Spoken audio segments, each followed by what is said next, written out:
1월 21일 원내대책회의 시작하겠습니다. 유재수 전 부산시 부시장 감찰 중단 사건과 관련해 조국 공소장을 보면 신문 패널 때 조폭적 행태가 잘 드러나고 있습니다. 백원우 전 비서관, 김경수 도지사, 윤건영 전 국정기획실장, 이 사람들이 유재수에 대한 특감을 중단시키기 위해 백방으로 뛴 모습이 잘 나타나고 있습니다. 그런 가운데 정권에 의해서 발탁된 신재철 대검 반부패부장은 유재수 사건과 관련해 이미 법원이 죄질이 나쁘다고 한 조국에 대해서 무혐의 처리하자고 한 것입니다. 신 부장은 백원우에 대해서는 기소유예를 하자고 했다고 하니 어찌 이런 사람을 검사라고 할 수 있겠습니까? 조국 공소장에 따르면 백원우는 유재수가 노무현 정부 인사들과 가깝다, 정권 초기에 비위가 알려지면 안 된다 등의 말을 했습니다. 김경수 등도 유재수를 살리기 위해 적극적으로 움직이는 것입니다. 그들의 청탁을 받은 조국은 결국 유재수에 대한 감찰을 중단시켰습니다. 이런 감찰 중단의 전모가 공소장에 잘 나와 있습니다. 입만 열면 공정과 정의를 외쳤던 사람들이 자기 편의 범죄를 감추기 위해서는 수단 방법을 가리지 않았던 그런 추한 모습이 공소장에 잘 나타나 있습니다. 이런 사람들이 핵심으로 있는 이 정권이 바로 자신들의 범죄를 수사하는 윤석열 검찰을 경중 분해시키기 위해 안간힘을 쓰고 있습니다. 정권 범죄를 수사하는 검찰 책임자급을 모두 좌천시키고 그 자리에 신재철 부장 같은 정치 검사들을 앉힌 것입니다. 신재철 부장한테 수사 기록을 읽어봤느냐, 당신이 검사냐? 라고 한 검사들이야말로 진정한 검사입니다. 권력에 주눅들지 않고 범죄를 있는 그대로 캐내려고 했던 것입니다. 그런 당당했던 검사들한테 추미애는 추태를 부렸다고 말했습니다. 권력형 범죄를 저지르고 범죄를 은폐하는 것이 추태입니까? 아니면 범죄를 은폐하려는 검사에게 당신이 검사냐고 항의하는 것이 추태입니까? 법무장관의 법의식이 고작 이것밖에 안 되는 것입니까? 추미애 장관이야말로 추태를 부리고 있는 것입니다. 검사가 불법 부당한 지시에 대해 이의를 제기할 수 있다는 규정은 검찰청법에도 명시되어 있습니다. 신재철 부장에게 항의한 검사들은 이 법대로 움직인 것입니다. 그럼 그들을 법무부가 징계한다는 것은 추미애의 법무부가 바로 불법을 저지르는 것입니다. 추미애 장관은 이미 막가파의 여왕이란 별명을 얻었습니다.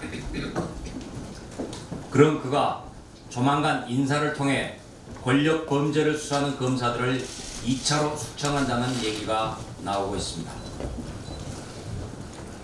만일 이런 막가파식 인사를 한다면 국민은 결코 용납하지 않을 것입니다.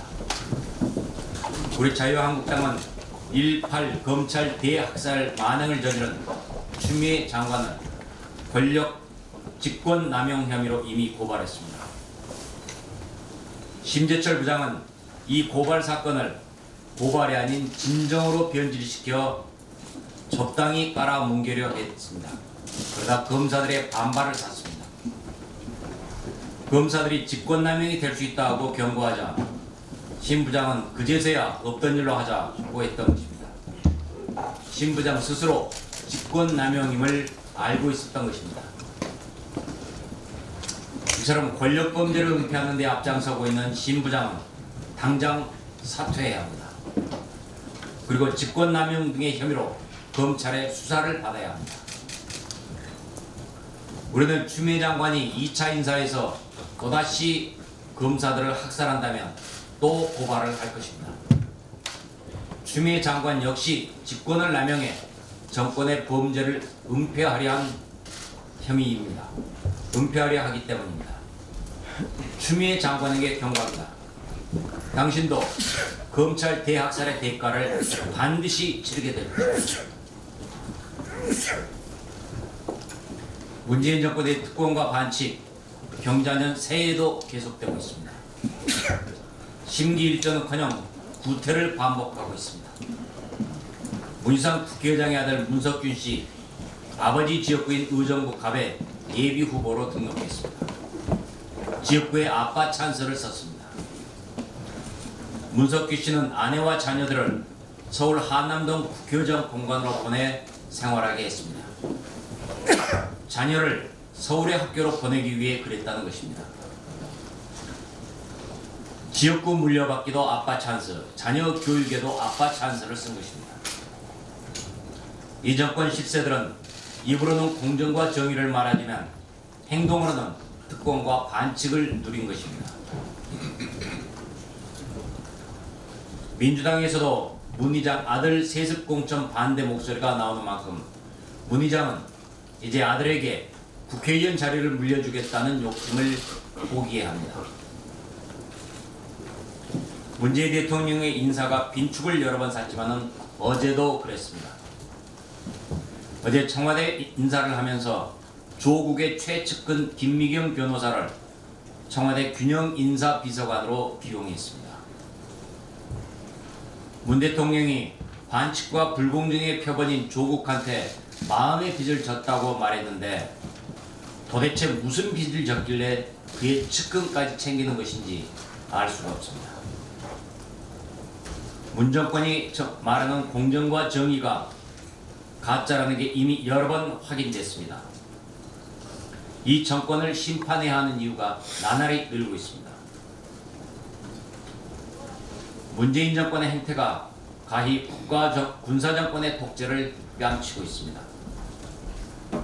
중립적이고 독립적으로 운영돼야 할 국가기관들을 모조리 장악해 내로남불하기 때문입니다.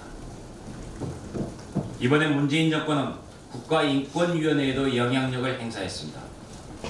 민변 출신의 조국 수사를 비판해온 박찬훈 교수라는 사람을 국가인권위원회 상임위원회에 앉힌 게 그 이해입니다. 청와대는 국민청원을 빙자해서 인권위가 조사하도록 은근히 압박했습니다. 정치적 독립성과 수사의 중립성을 지키는 게 생명인 검찰에 대해서는 인사권을 마구 휘두르는 망나니 같은 모습을 보이고 있습니다. 정권 범죄를 수사하는 검사들을 모조리 숙청해서 수사를 방해하는 이 야만적인 행위가 바로 문재인 정권에서 일어나고 있습니다. 정권이 왜 기를 쓰고 공수처를 설치하려 했는지 그 이유가 너무도 분명해지고 있습니다.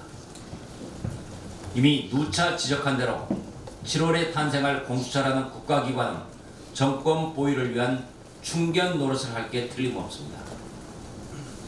사법부, 헌법재판소 역시 정권을 위한 기관으로 움직이는 직무들이 나타나고 있습니다. 문재인 정권에 의한 좌파 독재 시대가 열리고 있습니다. 이들의 독재를 저지하고 우회 민주주의와 자유민주주의를 살릴 수 있는 힘은 오직 국민한테 있습니다. 현명하신 국민 여러분이 4월 총선에서 막가는 이 정권을 심판할 때에만 이 나라의 모든 국가기관은 올바로 바로 잡힐 것입니다. 문재인 대통령한테는 3가지 고질병이 있습니다. 같은 편 무조건 봐주기, 북한 짝사랑과 김정은 스토킹, 그리고 현실 외면의 경제 낙관론이 그것입니다. 어제 또 경제는 잘 된다는 타령이 나왔습니다. 새해 들어 우리 경제가 좋아지고 있다고 한 것입니다. 1년 전 이맘때도 비슷한 말을 했는데 작년 내내 우리 경제는 추락했습니다. 대통령은 입을 열 때마다 경제가 좋다고 하는데 삶의 현장에서 국민들은 경제가 나쁘다는 것을 온몸으로 느끼고 있습니다. 거리 곳곳마다 빈 점포가 즐비하고 중산층과 서민의 지갑은 나날이 얇아져 가고 있습니다.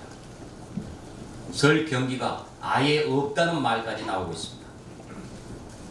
문정권 출범 3년도 되지 않아 우리 경제가 폭망했는데도 책임감을 느끼지 않는 대통령, 그리고 이 정권의 대통령과 이 정권의 고질병을 고칠 수 있는 명의는 오직 현명한 국민뿐입니다.